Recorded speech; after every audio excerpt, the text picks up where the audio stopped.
Iran और Israel के बीच जारी युद्ध का असर अब जम्मू कश्मीर के आरएसपुरा क्षेत्र के बासमती चावल उत्पादकों और मिल मालिकों पर भी पड़ रहा है।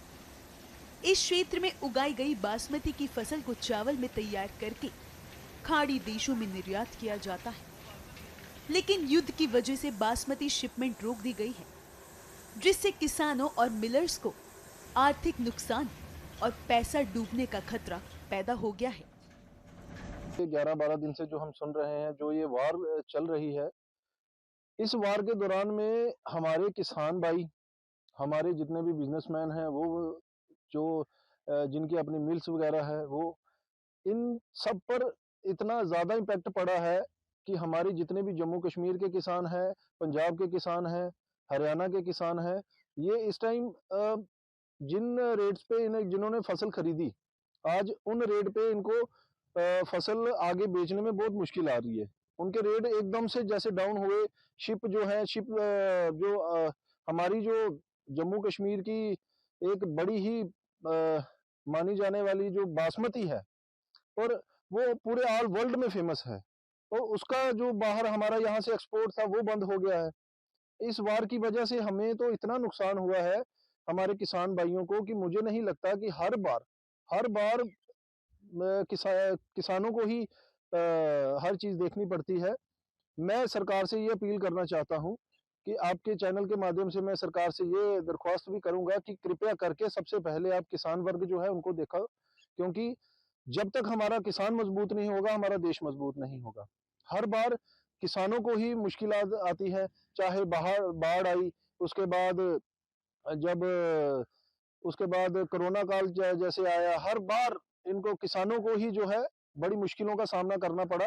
लेकिन मैं खासकर आपको बताते चलूं कि जो हमारी जम्मू कश्मीर की जो बासमती है, जो हमारी बड़ी मशहूर है, जो पूरे ऑल वर्ल्ड में, वो हमारी यहाँ से बाहर जानी बंद हो गई है, और जम्मू कश्मीर के जो किसानों को भी बहुत ज्यादा लॉस हुआ है। और पंजाब में भी हम देख रहे हैं, पंजाब हरियाणा में भी बहुत लॉस हमें देखने को मिल रहा है किसानों के लिए।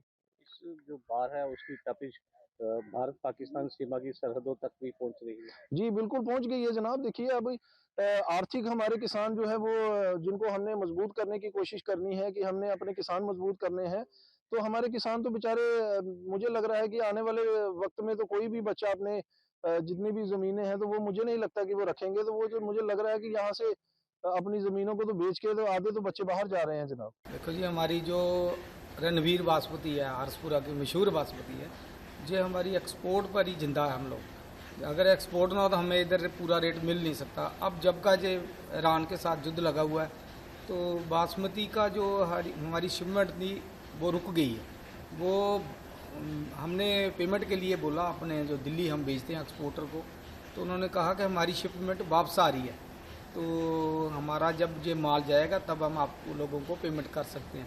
इस वजह से हमारी जो बासमती की रेट है वो भी डाउन हो गए हैं, काम टोटल ठप हो गया है, तो इंडस्ट्री को भी फ़र्क पड़ रहा है, ज़मींदार को भी फ़र्क पड़ रहा है। जो रेट पहले थे 5,700 रुपया पर क्विंटल बिक रही थी बासमती, अब उसका रेट आज के डेट में उसको 5,000 के हेर फेर में रह गया। 500-600 रुपया पर क्विंटल उसका रेट कम हो गया।